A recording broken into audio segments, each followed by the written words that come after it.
자, 오늘부터 요한일서 강해를 합니다.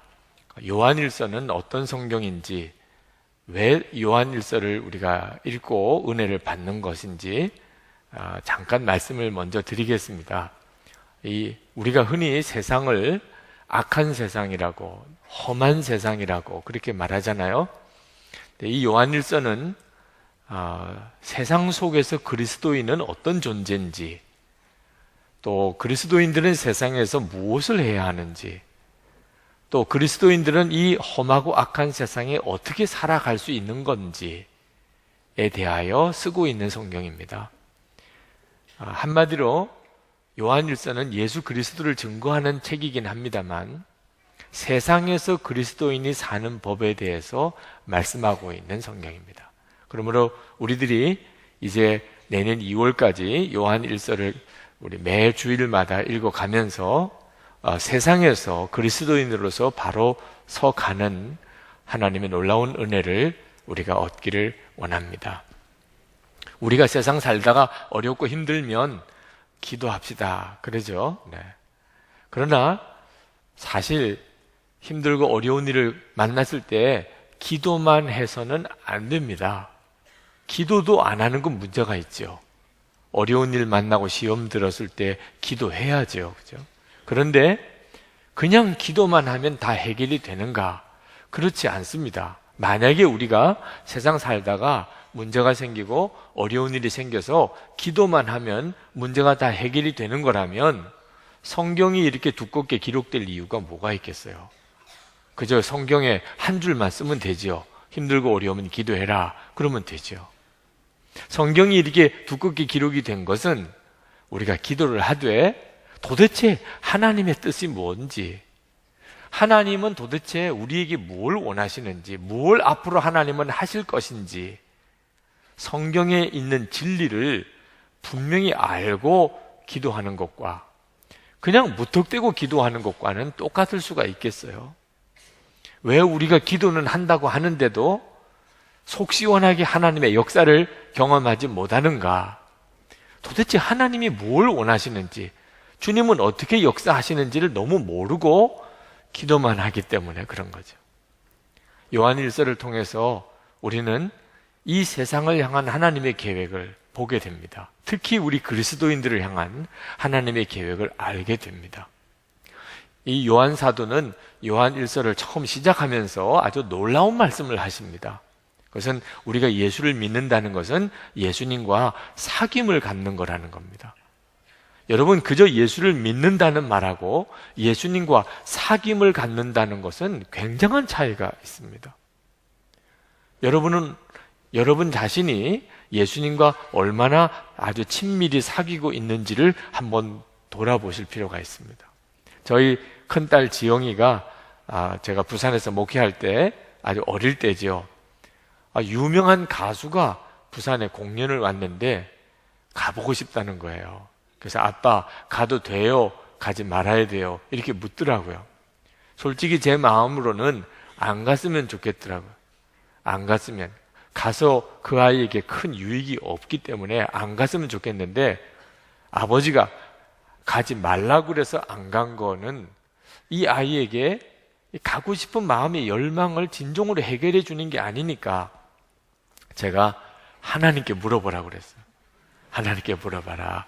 하나님께서 가라 그러면 가도 되고 하나님이 가지 말라 그러면 하나님이 가지고 말라 그런 거니까 안 가야 되는 거지 않겠냐. 잘했죠? 하나님께 물어보라고. 자, 그런데 문제는 하나님께 물어봐서 하나님의 응답을 들었을까요? 저희 딸이 하나님이 가라고 하든지 가지 말라고 하든지 무슨 응답을 들었을까요? 한 번은 조지 뮬러 목사님에게 어느 단체에서 뭘 도와드릴까요? 이렇게 찾아왔어요. 고아들을 수천 명을 먹이는 조지 뮬러 목사님의 사역을 귀하게 여기고 뭔가 돕고 싶은 마음으로 왔는데 조지 뮬러 목사님이 아주 쌀쌀하게 대했습니다. 하나님에게 물어보시면 되잖아요. 저에게 물어볼 필요가 뭐 있어요? 뭘 도와줄지 하나님께 물어보시고 하나님이 말씀하신 대로 하세요. 조지 뮬러 목사님이 이렇게 대답을 한 까닭은 조지 밀러 목사님은 하나님께 약속한 것이 있고 결단한 것이 있었기 때문입니다. 그것은 고아들을 먹이고 살릴 때 누구의 도움도 부탁하지 않겠다. 오직 하나님께만 기도하고 하나님이 응답해 주셔서 이 아이들 다 먹여 살리게 해 주실 줄 믿는다고 결단한 거거든요. 왜 조지 밀러 목사님이 이렇게 좀 지나칠 정도의 결단을 했는가 하면, 그때 당시에 하나님을 믿는다는 사람들이 진짜 하나님의 기도 응답을 안 믿는 겁니다. 하나님이 진짜 살아계셔서 우리를 도우신다는 것을 안 믿는 거예요. 그래서 주일도 제대로 지키지 못하는 겁니다. 그래서 조지 밀러 목사님이 설교만 해서는 안 되겠구나. 그래서 결심했습니다. 내가 고아를 한번 기도만 하면서 고아를 먹여 살려보리라 그랬거든요. 그런데 와서 뭘 도와줄까요 하니 뭘 도와달라고 할 수가 없잖아요. 기도해 보세요. 하나님이 응답하실 겁니다. 자, 그 단체에서 하나님께 기도해서 조지 밀러 목사님에게 필요한 걸 딱 응답 받을 수 있었을까요? 저는 조지 밀러 목사님의 책에서 거기까지는 읽어보지를 못했습니다. 하여튼 그렇게 말씀하셨다는 것만 읽었습니다. 여러분, 정말 우리가 우리의 삶 속에서 하나님께 묻고 하나님은 대답해 주시고, 하나님 어떻게 할까요? 그러면 주님이 친절하게 응답하시고, 이렇게 하나님을 믿고 살 수 있을까요? 많은 그리스도인들이 그 점에 대해서 영 자신이 없어 합니다. 그저 교회 다니는 게 예수 믿는 거라고 생각하지, 예수님과 친밀한 사귐에 대해서는 영 자신이 없어 해요. 요한 사도가 오늘 이제 요한 1절을 시작하면서 당신이 예수님의 제자로서 예수님을 만났고 예수님으로부터 직접 말씀을 들었고 예수님을 보았고 예수님을 직접 만져도 보았다고 그 말을 시작을 합니다. 1절 말씀에 보면 이 글은 생명의 말씀에 관한 것입니다. 이 생명의 말씀은 예수님을 말하는 겁니다. 이 생명의 말씀은 태초부터 계신 것이요, 우리가 들은 것이요, 우리가 눈으로 본 것이요, 우리가 지켜본 것이요, 우리가 손으로 만져본 것입니다. 정말 요한 사도는요, 예수님에게 굉장히 아주 친밀하게 대했던 유별난 제자였습니다. 사람이 성격이 조금씩은 다 다르죠. 근데 사람에게 굉장히 친밀하게 하는 사람이 있죠. 요한 사도가 그랬어요. 최후의 만찬 그림을 보면 예수님에게 이렇게 기대가지고 안겨있는 제자가 있습니다. 요한 사도예요. 요한 사도의 성격이 그렇습니다. 그러니까 요한 사도는 예수님하고 다닐 때 늘 자꾸 예수님의 손을 만지고 뭐 이랬던 것 같아요. 자꾸 만지는 사람 있잖아요. 네. 요한 사도는 좀 그런 성격이었던 거예요. 그러니 자기가 만졌다는 표현을 그렇게 쓴 걸 보면, 그러니까 요한 사도가 이렇게 예수님을 정말 직접 만났고 말씀을 직접 들었고 직접 보았고 또 직접 만져보았다는 말을 요한 사도가 하는 것은 자기가 그런 특별한 주님과의 관계에 있었다는 것을 말하려고 하는 게 아니었고, 우리들도 이 요한 1서를 읽는 모든 그리스도인들도 다 자기처럼 예수님을 그렇게 친밀히 주님과 사귈 수 있다는 말을 하려고 쓴 거예요. 3절에 보면 우리가 보고 들은 바를 여러분에게 선포합니다. 우리는 여러분도 우리와 서로 사귐을 가지기를 바라는 것입니다. 우리의 사귐은 아버지와 또 그의 아들 예수 그리스도와 함께하는 사귐입니다. 요한 사도가 우리와 함께 사귀자고 말하는 것은 그저 친하게 지내자 이런 뜻이 아니고, 내가 누리고 있는 이 엄청난 축복, 예수님과의 친밀한 교제, 이것을 여러분도 같이 나누고 싶다는, 오늘 이 시간 우리들에게 요한 사도가 아주 간곡하게 권하고 있는 거예요. 여러분들은 정말 주님과 그렇게 친밀하게 사귀고 있나요? 여러분 자신이 예수님을 믿는 것을 한번 점검해 보세요. 흔히 예수 믿는 사람은 어떤 사람인가? 그러면 오늘 여러분들처럼 주일에 교회에 와서 예배 드리는 사람, 예수 믿는 사람, 여러분이 신상명세서에 종교라고 하는 란에 기독교 이렇게 쓸 수 있는 사람, 그런 사람은 예수 믿는 사람이죠. 적어도 예수 믿으면 속죄함을 받는다, 하나님의 자녀가 된다, 예수님 나 위에 십자가 죽으셨다, 이 정도쯤은 정말 알고 믿는 사람, 성경도 좀 읽어본 사람, 그죠? 세례는 받은 사람, 그러면 예수 믿는 사람이라고 할 만하지요. 그런데 성경을 보니까 그렇지 않아요. 예수 믿는 사람이라고 아직 말하기가 어려워요. 그럼 어떤 사람이 예수 믿는 사람이죠? 예수님과 사귐이 있는 사람, 예수님과 친밀히 사귀고 있는 사람이 예수 믿는 사람이에요. 이따금 예수 믿는다는 사람도 별의별 사람이 많습니다. 가만히 들어보면 성경도 안 믿어요. 성경도 안 믿으면서 자기는 예수 믿는 사람이라는 사람도 있습니다. 기본적인 이 십자가 복음의 교리도 안 믿는 사람도 있어요. 그러면서도 자기는 기독교인이래요.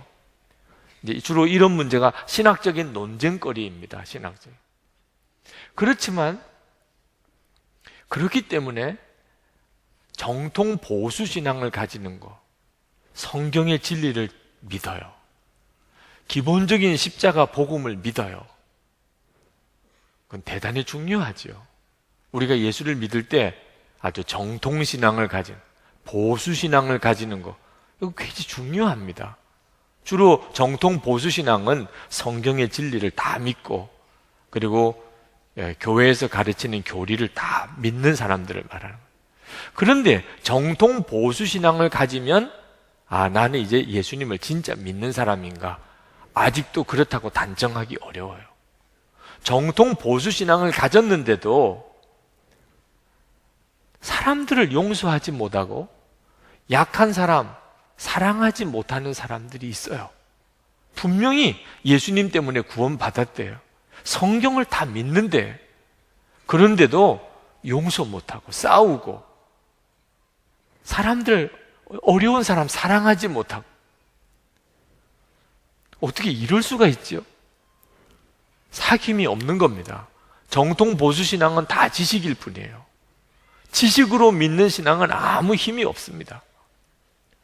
여러분이 진짜 올바른 신앙, 정말 예수 믿는 사람이라면 원수도 사랑하고 여러분을 핍박하는 자를 위해서 기도할 수 있는 사람, 목사고 장로고 신학 박사가 된 사람들도 어쩌면 그렇게 이기적인 욕심이 해결이 안 되는지, 어쩌면 그렇게 명예 욕심이 해결이 안 되는지, 자리 문제 때문에 서로 다투고, 이거 왜 그렇지요? 진짜 예수 믿는 사람은 뭘 많이 아는 사람이거나 또는 무슨 직분이 있는 사람이 아니고 예수님과 정말 사귐이 있는 사람, 예수님 안에 거하고 예수님은 그 사람 안에 거하고, 예수님은 포도나무시고 그 사람은 가지고, 예수님과 온전히 하나가 된 사람이, 그 사람이 예수를 믿는 사람. 요한계시록 2장에 보면 에베소 교회가 나옵니다. 이 에베소 교회는 정통 보수 신앙을 철저히 가진 교회예요. 요즘엔 정통 보수 신앙을 굉장히 자랑스럽게 생각하는 교회나 또는 교단이 있는데, 에베소 교회가 대표적인 교회입니다. 어떤 점에서 그런가? 이단과 싸워서 기독교 교리를 지켜낸 교회입니다. 그래서 예수님이 칭찬도 하셨어요. 그 점에 대해서는. 그러나 에베소 교회는 무서운 경고를 받았습니다. 예수님의 십자가 촛대를, 교회의 촛대를 옮기겠다는 거예요. 무슨 잘못 때문에 그렇죠? 처음 사랑을 잃어버렸다는 거예요. 사랑이 없는 거예요. 교리적으로는 아주 훌륭해요. 지식적으로는 완벽해요. 그런데 사랑이 없어요. 이런 성도들과 교회가 지금도 많습니다. 그러니 보수 정통신앙 별로 자랑할 거 아닙니다. 정말 자랑할 게 있다면 사랑이 있느냐 하는 거예요. 사랑이 있느냐. 그런데 이 사랑은 어디서부터 나오는 거냐면 예수님과 실제적인 친교, 교제, 사귐에서부터 나오는 겁니다. 예수님으로 인하여 흘러나오는 것이에요. 요한복음 17장 3절에 보면 영생은 곧 유일하신 참 하나님과 그가 보내신 자 예수 그리스도를 아는 것이니이다. 그래서 여러분, 영생은요, 우리가 죽고 난 다음에 천국에 가서 영원히 사는 거 아닙니다. 문자적으로만 해석하면 그런 뜻이지만 성경이 말하는 영생은 예수님을 아는 것이에요. 여기서 안다는 것은 지식이 아니고 사귐입니다. 예수님과 교제, 관계. 여러분, 여러분의 마음에 정말 예수님이 와 계시고 예수님과 여러분의 친밀한 교제가 일어나는 사람은 이미 영생을 가진 사람입니다. 그렇게 살다가 천국에 가는 거죠. 여러분이 만약에 예수님과 정말 사귐이 없다면 여러분은 영원한 천국에서의 삶도 없는 거예요. 그래서 예수님께서 영생은 예수 그리스도를 아는 것이라고 그렇게 말을 한 거죠. 우리가 이제 가족 관계 또 교우 관계를 맺을 때도 그 기본은요, 예수님과의 사귐에서부터 시작이 되는 겁니다. 그래서 3절에 우리의 사귐은 아버지와 또 그의 아들 예수 그리스도와 함께 하는 사귐이라고 그랬습니다. 여러분, 부부 관계, 부모, 자녀, 형제 간의 관계는 전부 다 예수님과 함께 하는 사귐이에요. 그러니까 혹시 부부 싸움 하시면 우리 시시비비 가려보자, 누가 잘했나 한번 따져보자 이러면 큰일 납니다. 예수님과 함께 하는 관계이기 때문에 먼저 예수님에게 가야 돼요. 그래서 예수님과의 관계를 점검해 봐야 됩니다. 왜 부부 싸움을 할 수밖에 없었나? 예수님과 관계에 문제가 생겼기 때문입니다. 그래서 예수님과 관계가 회복이 되고 나면 해결 안 될 부부 싸움이 없습니다. 부모 관계, 형제들과의 관계도 똑같습니다. 우리 가족 관계는, 예수 믿는 성도들의 가족 관계는 다 예수님과 함께하는 관계입니다. 그러므로 집에서 남편을 볼 때, 아내를 볼 때, 자녀를 볼 때, 부모님을 볼 때, 형제들을 볼 때 예수님이 함께 보여야 돼요. 예수님이 함께 보이는 관계면 이건 정말 천국 같은 관계입니다. 교회에서 교인들끼리도 똑같습니다. 교우들과의 관계는 다 예수님과 함께하는 관계예요. 그러므로 교인들을 볼 때 로비에서 차를 한잔 마시든 또는 지나가는 길에 인사를 하든 예수님 함께 보여야 돼요. 만약에 교우들 사이에 조금 어려운 일이 생기셨습니까? 다 예수님과 관계에 문제가 생긴 겁니다. 만나서 따질 거 전에 예수님과 일주일 동안 주님과 관계를 점검하는 시간을 먼저 가지면 교우 관계 문제 해결 안 될 게 없습니다. 우리 그리스도인들에게 세상을 변화시키는 사명이 주어져 있습니다. 그러나 이 요한일서에 보면 우리 보고 세상을 변화시키라, 세상을 변혁시키라 하는 말씀이 안 나옵니다. 왜? 세상은 우리가 변화시킬 수 있는 대상이 아닙니다. 아무리 세상이 악하고 험해도 그게 우리 눈에 다 보여도 우리 힘으로는 세상 못 바꿉니다. 세상은 이미 악한 영이 장악하고 있는 영역입니다. 그렇다고 해서 우리를 저 수도원에 들어가라, 산속에 들어가라, 세상과 떠나서 살으라 그렇게 말씀하고 있지도 않습니다. 요한 사도는 우리에게 먼저 예수님과 사귐을 가지라는, 먼저 세상을 변화시키기 전에 먼저 예수님과 사귐을 바로 가지라는, 예수님과 온전히 연합하라는 거예요. 그러면 예수님께서 우리를 통하여 세상을 변화시키는, 그때 비로소 우리가 세상을 변화시키는 자가 되는 겁니다. 꼭 먼저 해야 할 것이 있습니다. 예수님과의 친밀한 관계예요. 여러분, 믿으셔야 됩니다. 예수님과 우리는 친밀히 사귐을 가질 수 있습니다. 요한 사도가 자기가 예수님을 아는 것처럼 여러분들도 예수님과 사귐을 가질 수 있다고 말씀하시는 것을 정말 믿어야 됩니다. 예수님이 약속하셨어요. 요한복음 14장 18절 19절에 보면 내가 너희를 고아와 같이 버려두지 아니하고 너에게 오리라. 조금 있으면 세상은 다시 나를 보지 못할 터이로되 너희는 나를 보리니. 우리는 예수님이 눈에 보이거나 손에 잡히지 않으시지만 예수님이 정말 우리와 늘 함께 계신 것을 믿어야 돼요. 외핵 선교회를 창설했던 C.T. 스터드 선교사님, 그분이 아프리카에 가서 처음에 아주 자그마한 선교관을 거기다가 짓고 거기서부터 사역을 하셨어요. 그런데 어느 날 그 선교관에 뱀이 들어온 사건이 생겼습니다. 사모님에게 보낸 편지에 이렇게 쓰셨어요. 하나님 보호의 손길이 우리를 덮고 계시는구려. 오늘 아침 식사를 하자마자 아이들이 들어와 말하기를 침대에 뱀이 있어요 하더군. 담요를 들추어 보니 가느다란 초록색 뱀이 있었어. 물리면 죽는다고 원주민이 일러주었던 바로 그놈이더군. 간밤에 그놈과 함께 잔 거지요. 그러나 하나님께서 보내주신 사자는 아마 한숨도 못 잤을 거예요. 이게 스터드 선교사님의 믿음이었어요. 나는 뱀이 이불 속에 들어와 있는 줄도 모르고 그냥 정신없이 피곤해서 잤습니다. 그러나 하나님께서는 그 뱀이 나를 물지 못하도록 밤새도록 나를 지켜주셨다. 여러분이 이 사실을 실제라고 믿으셔야 돼요.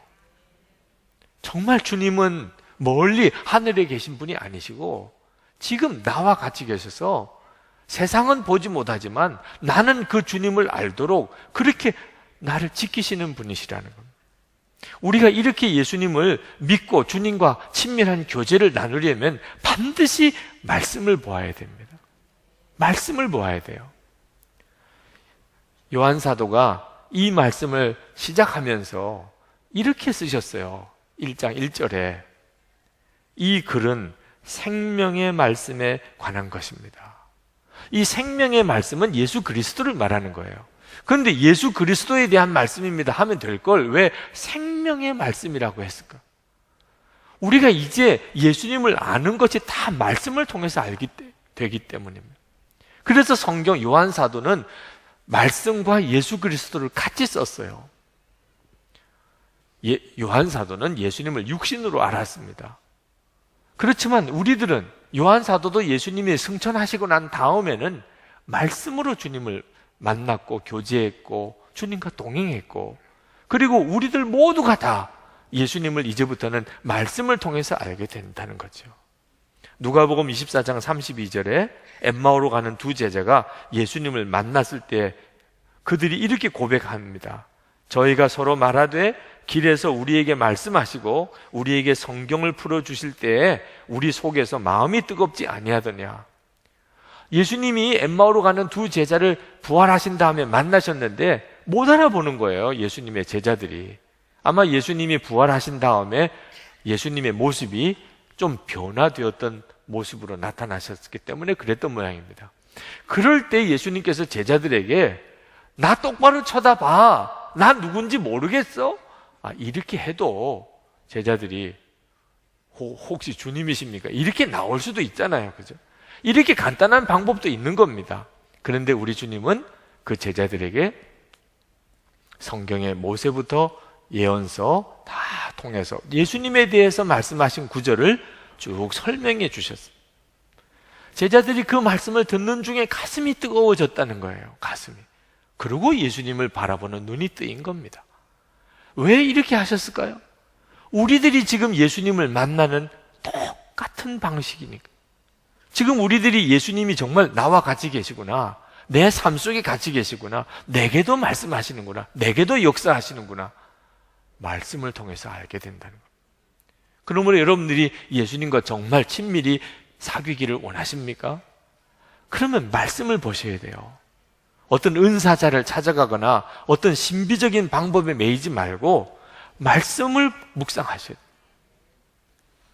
여러분이 24시간 그 말씀을 붙잡고 말씀을 통해서 말씀하실 주님을 바라보면 여기 있는 사람 중에 한 사람도 예외 없이 다 예수 그리스도와 친밀히 사귐을 갖게 된다는 겁니다. 웨슬리 목사님이 1738년 5월 24일 올더스게이트에서 로마서 말씀을 듣다가 성령의 충만함을 받습니다. 조지 밀러 목사님도 그가 회심하기 전에는 깡패였어요. 불황아였습니다. 그런데 어느 날 친구 집에 하루를 묵어야 되는데 그 친구 집이 아주 경건한 집이에요. 매일 저녁에 예배를 드립니다. 그러니 그 집에 묵다 보니 할 수 없이 가정 예배 드릴 때 같이 앉은 거죠. 예배를 드리고 찬송을 부르고 말씀을 읽는데 이 조지 밀러의 마음에 너무나 놀라운 평안이 임하는, 자기가 지금까지 한 번도 경험해 보지 못했던 설명할 수 없는 어떤 평안과 마음의 은혜가 느껴지는 거죠. 그리고 하나님은 살아계시구나, 예수님이 나를 사랑하시구나, 나를 구원하실 분은 주님이시구나, 그가 회심하게 됩니다. 주께로 돌아오게 된 계기예요.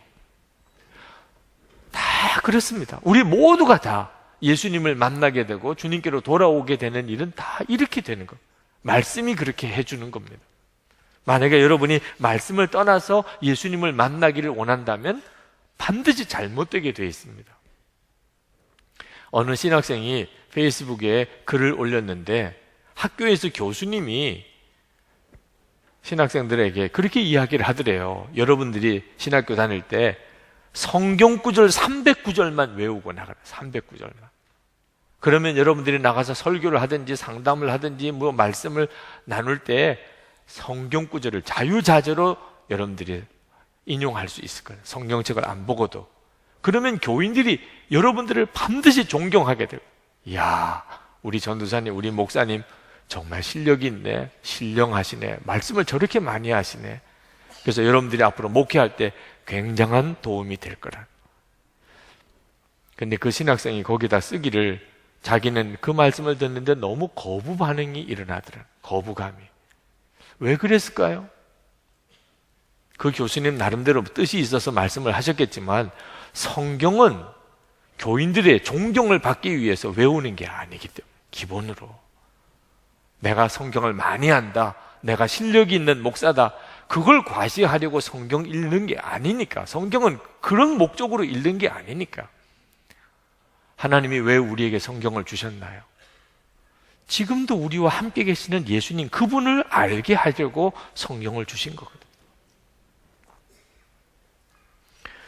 여러분 중에는 아직도 정말 예수님과 그렇게 친밀히 사귀게 될 수 있을지, 내게도 예수님이 살아계신 예수님, 친밀하고 인격적으로 나를 만나주시는 그런 예수님으로 내가 믿을 수 있을지 아직도 확신이 안 서시는 분들이 이 자리에 있으실 겁니다. 저는 여러분들에게 말씀드립니다. 여러분들이 틀림없이 예수님과 친밀히 교제하게 됩니다. 여러분들이 정말 그걸 원하시면, 예수님을 그냥 교회만 왔다 갔다 하는 식으로 믿는 게 아니고 정말 예수님과 사귐이 있는 삶, 그게 성경의 약속인 줄로 여러분이 진짜 받아들이고, 아, 성경에 그렇게 나와 있구나, 유기성 목사가 그렇게 말하는 게 아니고 성경에 나와 있구나, 그러면 맞겠지 뭐. 주님, 저도 주님과 친밀히 교제하기를 원합니다. 여러분이 정말 그렇게 원하시면 한 사람도 빠짐이 없어요. 저는 목사의 아들로 자랐지만 어릴 때는 주님과의 친밀한 교제를 몰랐습니다. 제가 고등학교 다닐 때 고린도후서 13장 5절 말씀, 예수 그리스도께서 너희 안에 계신 것을 너희가 스스로 알지 못하느냐? 그렇지 않으면 너희는 버림받은 자니라.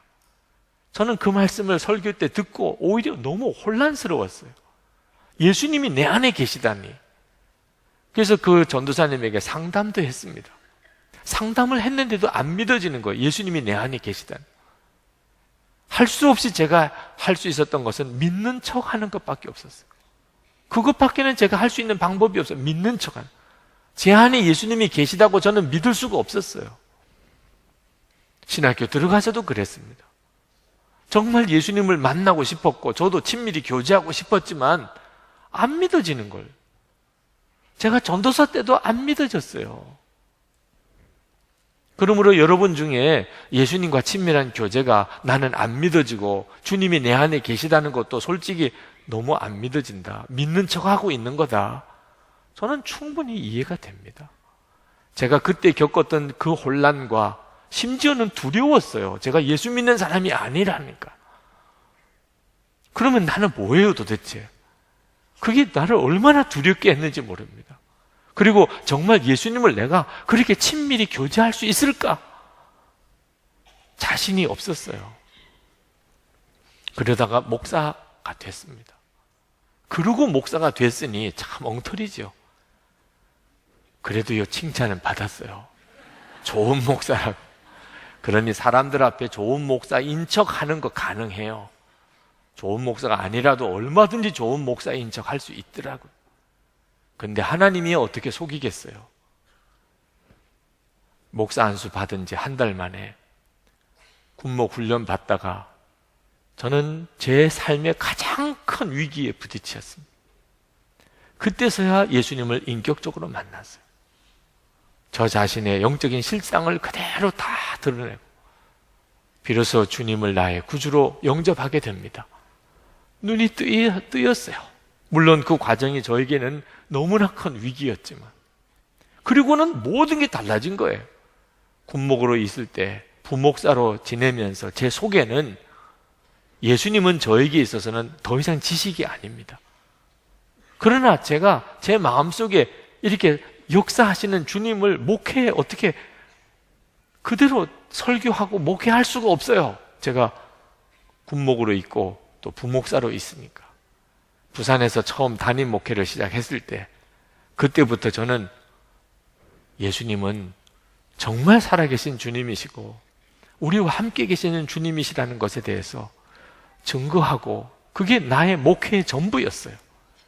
그리고 안산에 왔을 때 그것은 더 깊어졌고, 지금 선한목자교회 가서 목회 11년째 목회하면서 저는 24시간 예수님 바라보시라고, 여러분 안에 예수님이 계시다고, 아마 여러분들이 들으실 때는 제가 그거밖에는 모르는 사람인 줄로 생각이 들 정도로 저는 그 말씀을 전하고 있어요.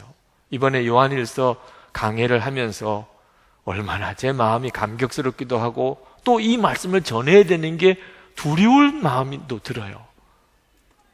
제가 이것을 믿고 있다는 것, 주님과의 친밀한 교제에 대해서 내가 정말 믿고 있다는, 이건 너무너무 놀라운 일이잖아요. 제 과거를 가만히 돌아보니까 이건 어느 한순간에 된 일이 아닙니다. 제 마음 안에 끊임없는 갈망이 있었어요. 고등학교 다닐 때부터 예수님은 내 안에 계신다는데, 예수님은 내 안에 계신다는데 왜 나는 그 주님을 만나지 못하는 거지? 여러분도 정말 이 말씀을, 성경에 있는 이 말씀을 그냥 건성으로 넘기지 마시고, 정말 그런가? 그렇다면 주님 저 만나주세요. 이렇게 진심으로 여러분이 구하시면 여러분 안에 주님 만나지 못할 사람 한 사람도 없습니다.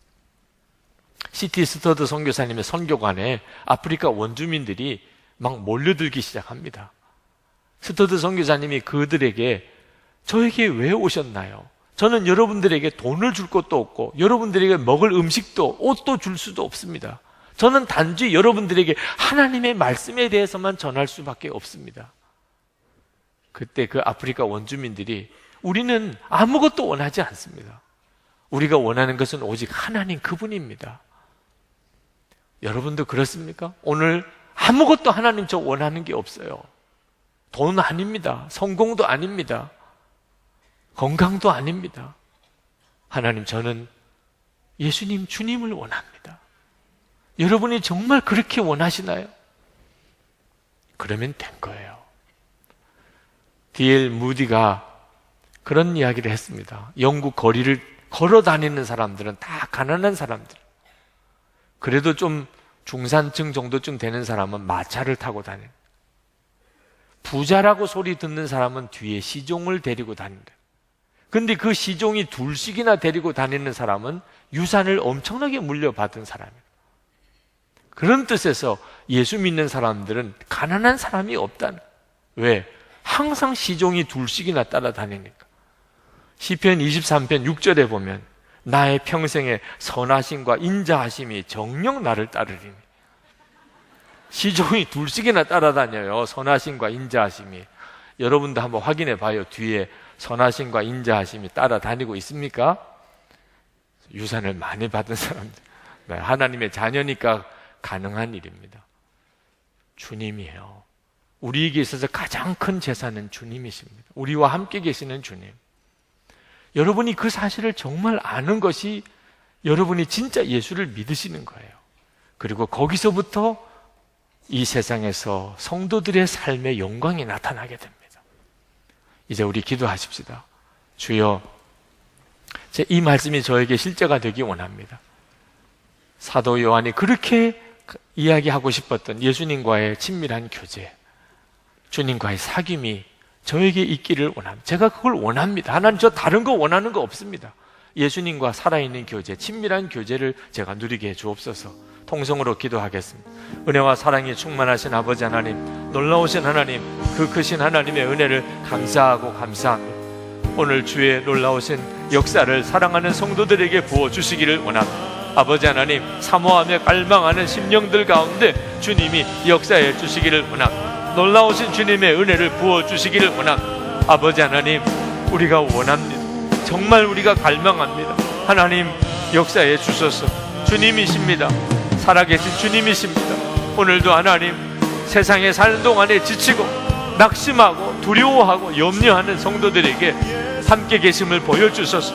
하나님께서 허락하시는 그 놀라운 기쁨을 저들에게 알게 하여 주시옵소서. 주께서 약속하시지 않았습니까? 우리에게 주님이 분명하게 주시겠다고 주님 응답해 주시지 않았습니까? 아버지 하나님, 오늘도 하나님 성도들을 주님의 손에 부탁합니다. 하나님의 손에 온전히 맡깁니다. 주님, 역사해 주소서. 충만해 주소서. 힘도해 주소서. 주 예수여, 갈망하오니, 하나님 소원하오니 성도들을 주님의 손에 붙들어 주시기를 원합니다. 놀라우신 주님의 은혜로 기쁨이 넘치게 해주셔서 약속하여 주셨으니 정말 기쁨이 차고 넘치는 성도들이 되게 해 주옵소서. 감사합니다. 은혜로우신 주님 찬양합니다. 주님께서 오늘 사도 요한을 통해서 우리에게 약속하여 주신 것, 기쁨이 차고 넘치게 하려 하십니다. 주님, 그렇습니다. 주님, 우리가 살아가는 세상은 정말 악하고 험합니다. 그러나 요한 당시 때 말할 수 없는 핍박 중에 있었던 그 성도들에게도 기쁨이 차고 넘치게 되어지는 이 놀라운 역사, 주님을 만난 자만이 누리는 이 놀라운 축복을 저희들에게도 오늘 부어주시옵소서. 주님, 이제 요한 1서를 읽어 내려가면서 주님과의 더 깊고 친밀한 교제 속에 들어가기를 원합니다. 오늘 이 자리에 있는 모든 성도들이 다 주님을 친밀히 알게 되기를 원합니다. 살아계신 주님으로 만나게 되기를 원합니다. 그래서 우리가 세상에 살아갈 때에 가정을 변화시키고 일터를 변화시키고 하나님이 기뻐하는 교회를 세우게 하여 주시옵소서. 하나님, 오늘도 저희들이 주님을 사랑하고 감사한 마음으로 헌금을 주님께 올려드립니다. 하나님, 저희들의 마음을 주님 받아주소서. 그리고 주여, 성도들의 머리머리에 안수하시고 복을 주소서. 성도들이 세상에 나가서 하나님의 증인되게 살게 하소서. 육신의 병도 고쳐주시고 가정의 문제도 주님이 해결해 주시고 재정의 문제도 주님이 풀어주시되 무엇보다 주님과 동행하는 사랑하는 성도들이 되게 해주소서. 주님의 종으로 살게 해주소서. 하나님, 이 나라 이 민족 가운데 진정한 화해가 있기를 원합니다. 남북 간에 진정한 화해가 있기를 원합니다. 통일이 이루어지기 원합니다. 복음 안에 되게 해주소서. 북한에 있는 동포를 건져주소서. 세계 열방에 주의 복음이 전해지게 하시고 선교사님들을 축복해 주소서. 한국교회가 진정으로 갱신되고 새롭게 부흥되게 해주소서. 예수 그리스도 이름으로 간절히 기도합나이다. 아멘.